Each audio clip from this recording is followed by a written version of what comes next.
Are you ready to ditch the project management chaos and finally get organized with Basecamp? Let's dive right into creating a brand new project in Basecamp.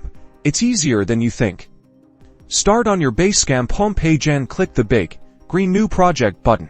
First up, give your project a clear and concise name. Think about what makes the project unique and easily identifiable. For example, Website Redesign Project is a solid choice. Now, it's time to add your team members. Simply check the boxes next to their names to assign them to this project. Basecamp will notify them that they've been added. Basecamp automatically sets you up with tools such as Todos for task management, messages for team communication, and the schedule for deadlines. You can enable or disable each feature based on your project needs.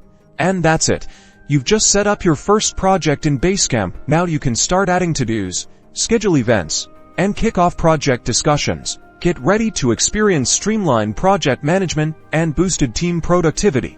Don't forget to like and subscribe for more Basecamp tips and tricks.